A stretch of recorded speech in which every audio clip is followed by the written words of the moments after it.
بسم اللہ الرحمن الرحیم الدرس الثالث مرکب تیسرا سبق مرکب درس الثالث تیسرا سبق مرکب مطلب ملا ہوا دو یا دو سے زیادہ الفاظ کے مجموعے کو مرکب کہتے ہیں۔ مرکب کی دو قسمیں ہیں، مرکب تام اور مرکب ناقص۔ تام مطلب مکمل اور ناقص مطلب ادھورا۔ مرکب تام ایسے مرکب کو کہتے ہیں جس سے کوئی بات پوری سمجھی جائے، یعنی اس سے کوئی خبر، کوئی حکم یا کوئی خواہش معلوم، جیسے البستان جمیل، باغ خوبصورت ہے۔ یلعب الولد، لڑکا کھیلتا ہے۔ نظف ثیابک، اپنے کپڑے صاف کرو۔ قم یا سعید، کھڑے ہو اے سعید۔ یا اجلس یا سعید، اے سعید بیٹھ جاؤ۔ مرکب تام کو جملہ مفیدہ اور کلام بھی کہتے ہیں، یعنی مرکب تام کو جملہ اور کلام بھی کہتے ہیں۔ مرکب ناقص اس مرکب کہتے ہیں جس سے کوئی پوری بات سمجھ میں نہ آتی ہو، جیسے الثوب النظیف، الثوب النظیف صاف ستھرا کپڑا، صاف کپڑا۔ ماء البحر، سمندر کا پانی۔ ماء البحر، سمندر کا پانی۔ حذاء خالد، خالد کا جوتا۔ 15، 15۔ اس سے کوئی بات سمجھ میں نہیں آ رہی کہ صاف کپڑا بولتے رہیے، کیا مطلب؟ سمندر کا پانی، سمندر کا پانی کیا؟ آگے بولیے گا کھارا ہے یا میٹھا ہے، جب سمجھ میں آئے گا۔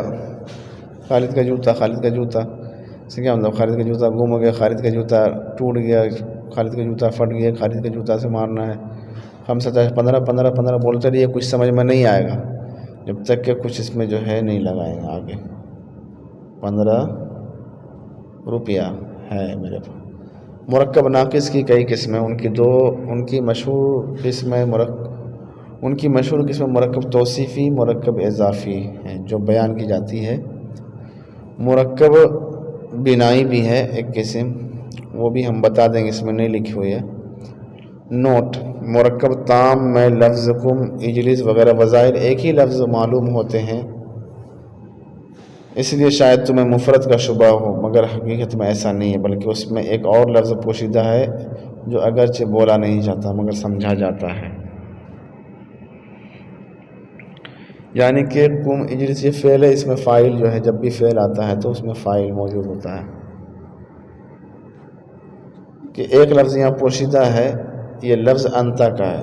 جب اجلس کہا جائے گا تو اس سے مفہوم ہوگا اجلس انت۔ اسی طرح اجلسا بولیں گے تو تم دو مرد ہوگا، دو فاعل، انتما پوشیدہ ہوگا، اس سے مفہوم اجلس انت ہی ہوگا اور بات پوری سمجھی جائے گی۔ اس لیے یہ مرکب تام ہے، بخلاف مرکب ناقص کے کہ اس میں ماء البحر، الثوب النظیف، 15 وغیرہ اگرچہ دو لفظوں سے مرکب ہے مگر ان سے کوئی پوری بات نہیں سمجھی جاتی، اس لیے کہ یہ مرکب ناقص کہلاتے ہیں، کیونکہ اس میں فعل فاعل اور ایک جو ہے اس میں لکھا ہوا نہیں ہے۔ مرکب جو ہے تام ہوتا ہے، فعل فاعل مفعول تینوں ہوتا ہے اس میں۔ مرکب ناقص میں مسا اوقات فاعل ہی نہیں ہوتا، یہ الگ سے ہم بتلا دیے۔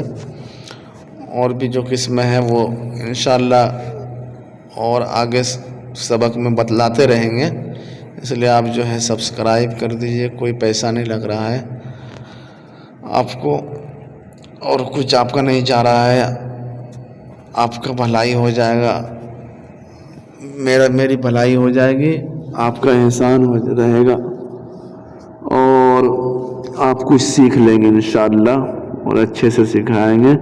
جب کچھ زیادہ لوگ ہو جائیں گے سبسکرائبر تو لائیو آ کر کے بھی بتلائیں گے، سکھلائیں گے۔ تھوڑا سا چلیے تمرین بنا لیتے ہیں۔